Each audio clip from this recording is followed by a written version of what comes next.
Welcome, everybody, to 84 of the Matt Ryan Show. Very glad to be back in Louisiana this week. Yeah, Ryan. seriously. I'm sure you got sick and tired of hearing a bunch of murr in the background. Hey, whoop!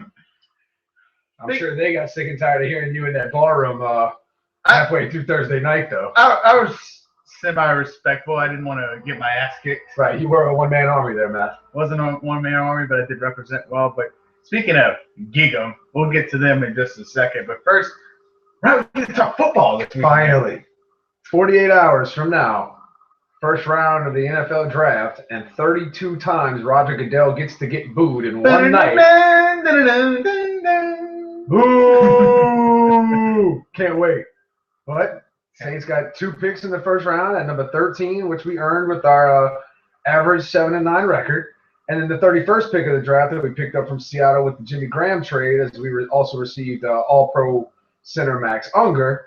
Matt, let's dive right in. What do you think the Saints are going to do with 2 picks in the first round? Well, first off, 31 and forever in history is going to be the guy that so-called replaces Jimmy Graham. So, in addition to Unger, this is going to really determine how good or maybe not as good as this trade will be. True. That's fact number 1 for sure. And 2, Ryan, to answer your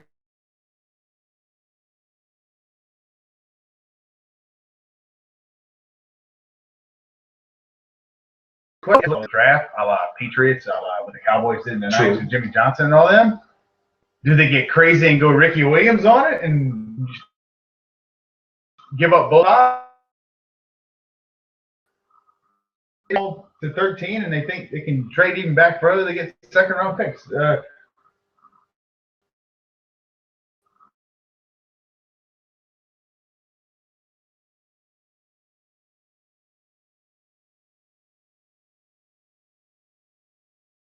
Right, talking before we came live tonight. There's going to possibly, our hometown faithful LSU offensive lineman possibly fall into 13, and with the way the media has blown out of proportion, something happened in Baton Rouge. Lyle Collins' ex-girlfriend was murdered in her own apartment. And Lyle Collins is now wanted for questioning, not as a suspect, just as information. But the first article that was released said he was wanting for questioning in relation to a murder.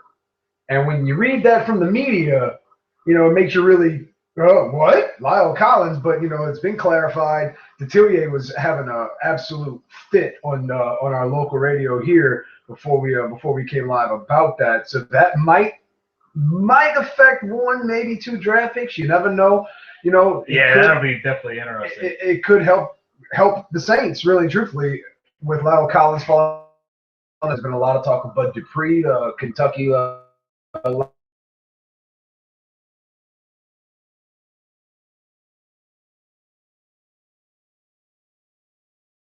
Marijuana 3 days before the biggest day of your life, idiot.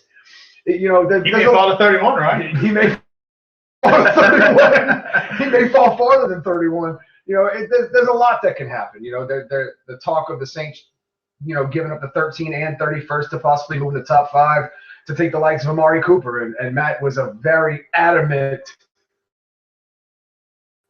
no, because he feels we don't need any more wide receivers. And I'm kind of standing. Not at 5. I stand on the other side of the argument. You don't really pass up the opportunity to draft another Julio Jones.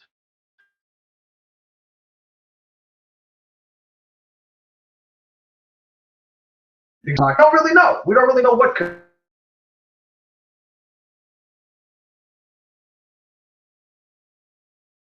Enough for that at all. No, that'd be 4, possibly 5 picks to get 1.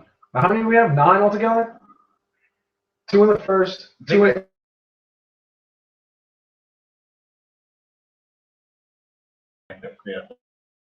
On previous drafts, like or something like that. Trade or something. I think we have 8 picks right now. I mean, eight picks in 7 rounds, and you got 5 in the first.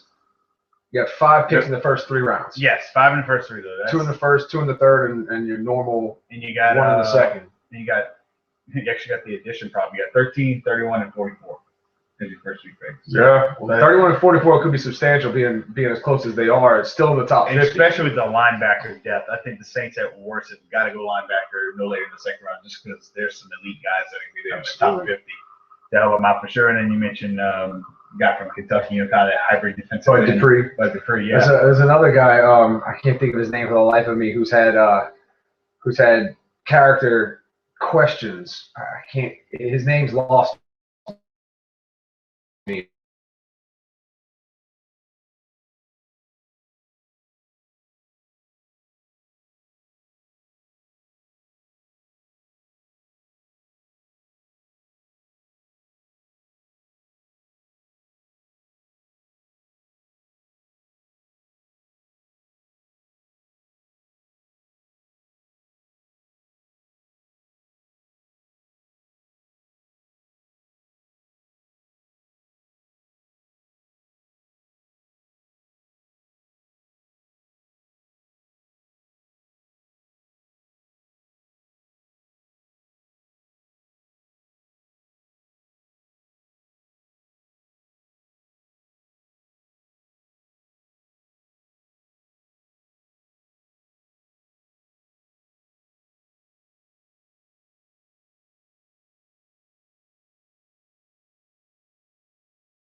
I think we're back, Ryan. Yeah, we're also flip-flopped. Yeah, we're also flip-flop now. But this is really freak out, dude. Google Hangouts is acting up tonight. I think it's drunk. Yeah. Because our internets are fine. Go home, Google. You're drunk. Yeah.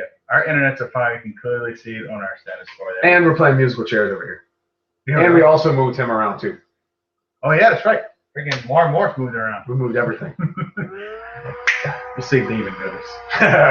But before Google decided to mess with us, Ryan, you're talking about a wide receiver from William and Mary. There's been a lot of talk about him being a natural route runner. He gets in and out of his cuts very quick. I want to say he stands right around 6 foot, about $180. So he's not a huge guy, but he's a natural. He's not like a number 2 possession type. Yes, he really would be. He would go well with Colston on each side. Of course, you're gonna have Cooks back at full strength. Joe Morgan's gonna be welcome back as our deep threat. So adding him in as a potential 4 or 5, if we can get him ready in training camp, if he's there. Right. There's been a lot of talk about this guy falling into the 3rd round as being one of Sean Payton and Mickey Loomis's magical small school pickups. Lest we forget the man himself, the silent assassin, Marcus Colston, a 7th round pick out of Hofstra, and yeah, he ain't done too bad in the black and gold. So we'll see. We shall see. Yeah. And one other thing before we switch over to the Tigers, I heard the Saints brought Bryce Petty, the quarterback, in from Baylor for a private workout. What do you think? I like the guy. I like it a lot. Now, where do we pick him? That's the question. I think he's a decent 2nd round pick if we get what we need in the 1st round. If we can, let's play hypotheticals here. If Bud Dupree or Lyle Collins or the guy who's the defensive player whose name has lost me is our 13th pick, if we can grab somebody in the 31st pick of the 1st round, and Bryce Petty's available at 44, I really think Bryce Petty's a no-brainer because Drew, I think this is going to be a similar. Hey, we're back. Whoa! Wait! I just moved on the other side. Bryce Petty, I think this is a similar project to Brett Favre and Aaron Rodgers, and last time I checked, Matt, I think that worked out okay in Green Bay. Yeah. You know, See, I think Bryce you know, Petty's a rather tall quarterback. If I'm not mistaken, he stands about 6'3", right around 200 pounds. got a good arm. He's got a great arm, and he's accurate. Not only is he has a deep ball potential, he's accurate, and he can move. And Bryce Petty can move. He can move, and not to mention that Aaron Rodgers, draft a guy like that. Drew Brees right around the age of Brett Favre when the Packers, I think Sean Payton might be taking a page out of Mike McCarthy in the former Saints offensive I mean, not to mention. Not under Payton, but former Saints offensive Right. But, could be a project. We do need to start grooming, and any of our local friends, particularly one person who's a Bamatard, really likes Ryan Griffin. Ryan Griffin's great. He's a great quarterback. But is he NFL starting caliber material? That is yet to be determined, and I really don't think he is. I have a question just for, I wouldn't even say debate, just, I guess, opinion. If Ryan Griffin didn't go to Tulane, you think Bamatard would even be talking about him? No. Okay. But the reason he gets brought in that discussion is Curtis Johnson. Yes. Curtis Johnson brought it's the Saints offense. It's the Saints offense that he brought into Tulane, and Ryan Griffin just went into Sean Payton's offense. Basically, hey guys, I've read this textbook for 3 years. I can pass all these tests. Right. Can you do it on the field? What have you done for me lately? I guess we'll find out this offseason. Yeah, no disrespect to Tulane, but the American Conference is a lot different from the NFL. Yeah. But they do have a defensive end who is a second-string defensive end for the Seattle Seahawks, and Julius Walmsley, who Super Bowl runner-up. True. And with that said, though, I do like Ryan Griffin's physical skills. Got a cannon arm, tall guy, can read the defense very well. But can he do it on the big stage? Will they give him the chance to do it? Yeah, we'll see if he actually gets the primary backup job this year. Because they continue to give it to Luke McCown. He should. I think Griffin should. Let's put it this way. I don't see the risk because if Drew Brees goes down, they're going to be screwed anyway. Doesn't really matter if he's on the center. That's a long way. Could be me, Matt. I'm already in the black and gold. I got my Under Armour on. Oh. All right, Under Armour, we want money. Yeah, you two rivals. Yeah. And IMG. Appreciate for the shirt. Mm-hmm. With that said, Ryan, change the pace. Back to the cow pasture. Yeah, about that. Yeah, I actually got asked what my honest opinion of College Station was. It was the first time I'd ever been there for work, and I did get to actually go and see the town some. The campus is nice. Before I get more into the actual town itself, it is literally in the middle of nowhere, and it's surrounded by cows. And he got to enjoy $3 Johnny Walker Black. Pros of College Station. Very, very cheap liquor. They cater to their college crowd. I would give them that. And surprisingly, really good food. And I'm not talking about just the barbecue and Tex-Mex. I did not have a bad meal the entire time. Not bad, College Station. Now, I got a couple suggestions from somebody that works with my dad that went there. Was able, and some of them were the tourist attraction. Right. But I tell you what, a couple places I'm gonna give them some love on this because they treated me well. One was a place called Corner Rooftop Bar where I watched the Thursday night game there, and we actually had the Pelicans game on the other TV. It was kind of cool. We were all kind of watching that, especially after the baseball game. And all the A&M fans were like, cheering for the Pelicans because the Rockets weren't playing that and stuff.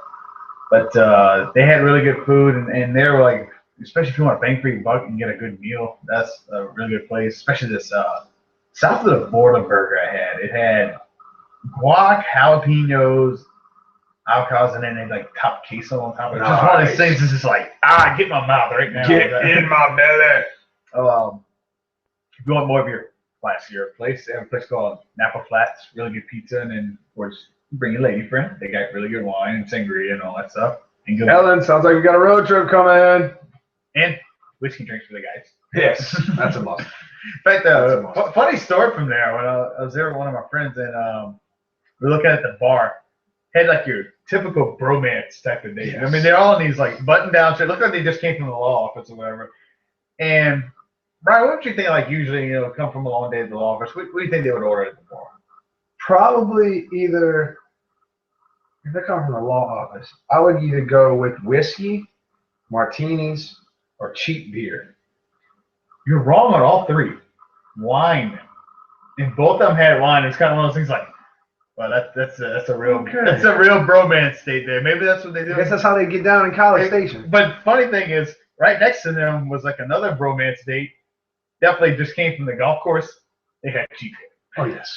So That sounds like many of at my least fraternity that brothers. stereotype was correct. Sounds like for many sure. of my fraternity brothers. But Still go to the bar and order a Natty Light or a High Life. yeah, I think that in this case they had like Michelob Ultra or something. That's not terrible. But yeah, That's not terrible. but it was When I say cheap beer, I'm not talking. Yeah, domestic. yeah. I'm talking. yeah You know, the Natty Light. you can get a case of it for $10 at your local Rouse's. Exactly. Bush or Natty. I will say though, I did find the last 6-pack of Avita strawberry there. Nice. So that was nice. Like, gotta get a little bit of home. This is mine. Yes, absolutely. But Now, speaking on the positive side of College Station, yeah, we got to send the number 2 ranked Texas A&M Aggies out of Baton Rouge with a series loss. Tigers take 2 out of 3 against the number 2 team in the nation and secure again for another week the unanimous number 1 spot. Lange and Poche both got off the shaky starts on their respective starts on Thursdays and Fridays, but Poche impressed me Thursday night. He really settled in after about the second inning. He had some really good stuff going. and that's how Poche usually is. Mhm. He's hit or miss with the first inning, but he always settles in. And you know, Lange may have better physical stuff, but you know, if I got the game 7 mentality right now, I'm going with Poche. I'm going with experience. Mhm. I'm going with experience. They're different pitchers. They're Poche- 1A and 1A right now. I mean, it's a good problem to have. Poche's a finesse pitcher. He's got placement. He's got control. And Lange is a lot more of a power pitcher. I'm worried about his elbow. And that's the thing, is that could burn out as the season and, you know, knock on wood, as the years go on and while he stays in purple and gold. But as a freshman right now, he's got one of the best ERAs in the nation. He's still undefeated on the season. Yep. Poche's only got 1 loss. They're both pitching lights out. You know, we didn't show up really that much on Saturday. And you Rain know, a lot delays. of that was bad luck too. We had 2 runners thrown out at home and a runner at second. In addition, in the first 2 innings, we had 5 hits, no runs. 4 unearned Unearned runs. runs in the first inning. So it's one of those games that, you know, we The ball had. just didn't bounce our way. Yeah, and we're still in it for a while, and A&M put it away at the end. But again, it's the number 2 team in the country. So, They're gonna put us away if we live in the opportunity. right. But LSU did what they needed to do, get the series win, and put themselves in supreme position to get a national seed. Now they get a little bit of a break in the schedule, but while still playing SEC opponents, they go to Mississippi State this weekend. Who's no slouch. There's no slouch. They're not as good as they used to be, but it's still a road series. You know, LSU has 2 out of 3 left on the road. They have a very improved Missouri team on the road. And then South Carolina is not as good as they used to be, but they're still going to be a playoff team. So in fact, the 3 teams LSU is playing right now, Missouri and South Carolina are definitely be regional teams. And then Mississippi State's kind of on the cusp of it right now, which is weird to say, but Considering what, 2 years ago they were in World the Series finals. champions. Yeah. World Series champions. Exactly, the same one in LSU, the same series that LSU was in actually when we played UCLA. Beat them both. But yeah, Tigers I think have a chance to make some noise again on the road this weekend. And Palm has not lost a series to Mississippi State since being at LSU. Interesting stuff. Mm-hmm. Mississippi State, like we said, Mississippi State normally has a pretty good ball club. 2 years ago, they were in the World Series final. But, you know, to be able to say that you have not lost one series in he's going on, a decade now almost. Huh? Yeah, we're getting close to his first year was 2007. So, yeah, we're getting close. So, yeah, next year will be his 10th year. Wow. Yeah, it makes you look back and say, holy crap, he's been there for a while. Mm-hmm. You know, Maneri's already in the College Baseball Hall of Fame, and this guy's got a lot more work to do in Baton Rouge. You know, this weekend we got kind of heated. Whenever he pulled Poche after 80-something pitches, but Lane goes over 110, I want to say, for the weekend. And you really wonder, you know, are you over-coaching? But then we got to remember, Thursday, Friday, Saturday series again. he's got a couple of these, too. He does have a ring. So who the hell are we? Mm-hmm. You know, And I think that's what it was. It's like short week again with the Thursday, Friday, Saturday series, trying to save the arms, baby. save it for when it matters. It's the opposite with Skip Bertman. She'd be like, yeah, you know, he's got about 140 pitches. Yeah, he'll be good to go tomorrow for the second game of the doubleheader. That's what he did to old poor Paul Bird. Then again, he went 17-1, which will probably never be matched again in NCAA history because he throw up twice in a weekend and wear his arm out. But It's just the difference of the game now. difference of the game now. Exactly. But Last but not least, Pels, gotta say it. Congrats to the Pels on a great season. We improved Win-loss by 11 games compared to last season. We managed to stay relatively healthy compared to last year. Still had a few injuries. Drew Holiday missed exactly half the season with the injury bug. Anderson really looked like he's coming into form as the season came down to a close. It's just tough whenever you just don't match up. Golden State, we just don't match up against them. They're a dynamic team. They play outside in.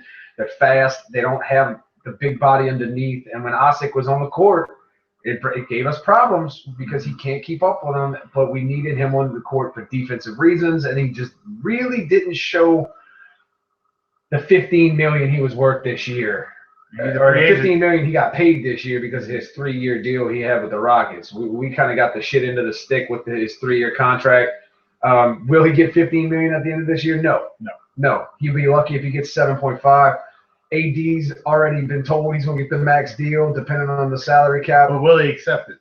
I think he does. Okay. I think he does. And here's why. He enjoys playing for Monty. He's come out and said it. I enjoy playing for Monty Williams. Do you think Monty will run next year? Yes, for the same reason we kept Sean Payton last year. Saints went 7-9. But the Saints also have a Super Bowl ring with Sean and Drew. Yeah, it's like this is the first time. We're not really comparing Sean Payton to Monty Williams. Well, there's been a lot of talk because you can't cut the basketball coach any credit, but you can cut the football coach credit. Yes, the football coach has a championship. This was Monty Williams' first playoff series as a coach. Second. First year with Chris Paul.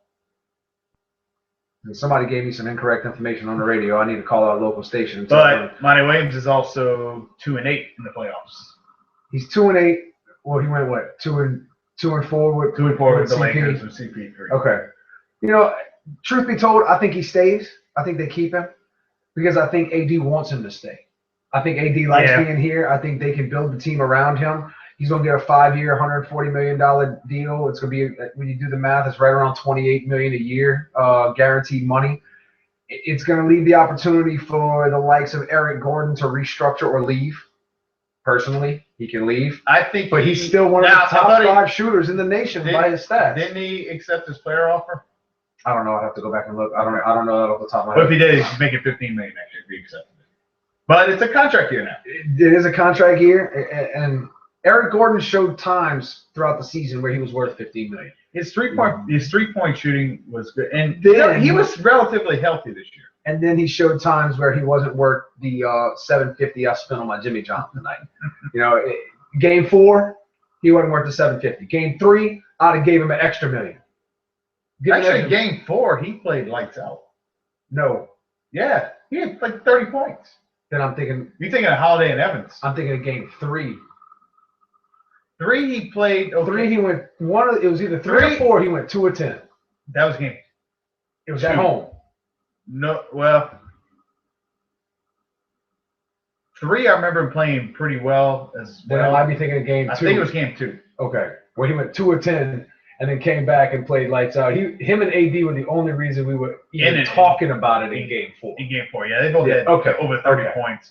Evans, I don't know if Monty Williams or somebody told Evans something that he was passing up open shots that he would never pass up. He looked very tentative. My thing is this. Something happened. You're down 3-0 to the number 1 team in the NBA. It was almost like he's too cautious as a point guard. Like, I don't know if something was down wrong with him. 3-0 to a team who's come back and beat you with a 20-point lead in the 4th quarter. The morale's gone. Yeah. You had nothing left to fight for. Yeah. Because if you win game 4 at home, you got to go back to Golden State to the Oracle Center where, sorry, as an athlete, you know you're going to lose because it was proven to you twice in the playoffs. Yeah. Twice in the regular season. They could have won game 2. They could have won. If they had stole game 2, the whole series changes. Monty comes back. AD signs the big deal. I'd be interested to see if they bring in any new talent, and if so, who. If they re-sign Osik, or do they give Ajinça starting center money? Well, they wouldn't even have to give him that. I mean, they can give him a pretty low contract, I think. You know, as a starting center. No, but I do like him as a backup. I'd rather Ajinça to Osik.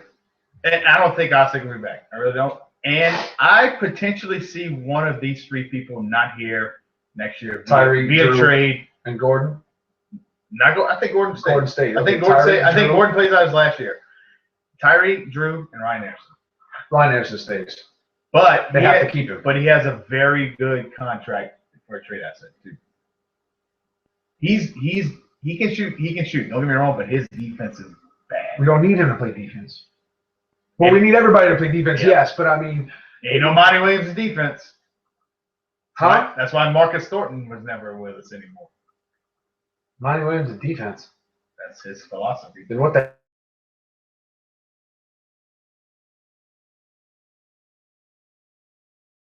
hell? Can you explain that? This show's not long enough. No, it's really not. Three. It's really not. I just, it is what it is. It was what it was. The Pels played a pretty good season. They really did. Yeah. Considering last year where we were to where we are this year and moving forward, this team look like they can be an extremely talented team in a very tough conference. A couple games swing a different way, and we're a 5 seed this year. Yep. And literally a couple, 3, 4, 5 games. I know that's a few if anybody's want to get literal. But over 82, it's not bad. Over 82 games, 3, 4, 5 games swing our way, and we go from an 8 seed to a 5 seed, and we go from playing the Warriors to playing the Mavs. Yeah. And then now we could be talking about Western Conference semifinals. Mm-hmm. We could be talking about that right now. So we were on the brink. We were on the brink. A couple days, like I said, a couple games didn't fall our way. I think the core stays. I think the core stays. I think AD stays. I think Gordon stays. Cap-wise, we're kind of okay. And the cap's supposed to go up. Yes. And we kind of set it up that way so we can give AD his max here, which he definitely earns because we've been stealing for him the first 3 years. But little did we know we were going to actually get out of him. Right. We knew that. But now we're like, you know what? Let's give it to him now. He's matured a lot. I'd rather pay him 28 than 32. I mean, that's a mid-level exception guy that you can sign. And he's kind of guy, he doesn't need money. He knows he's going to be getting way over $20 million a year. Endorsements. I think he'd take 25, could meant if that extra 3 to 5 could bring in more talent. Yeah. I think he gets more endorsements and all that stuff, which he probably will. AD will be the more popular face in Louisiana professional athletics in the next 5 years. Mm-hmm. I agree. I think I said that last week. Yeah. And it's going to stand true. So, I mean, it just goes to show you the Pels can be really up on the rise. And much as I hated the mascot name change, I wanted the crew. Murder bird, son! About to take flight in New Orleans, and I ain't talking about anything to do with Colorado. Shane Ray. I'm going to leave that one right there, Matt. Yeah.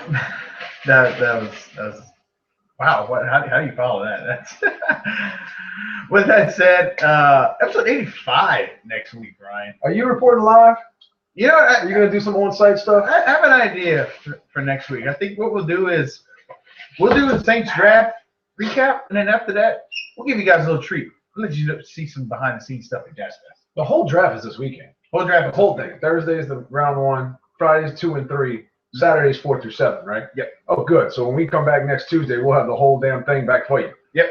What you think, what we think, and then the busts, the bangs and the busts. Exactly. And then we'll taunt you guys with some good food and usually be like, oh, wish you were here type of stuff. But hell, I might bring you something from the Fireman's Fair too. Watch out now. There you go.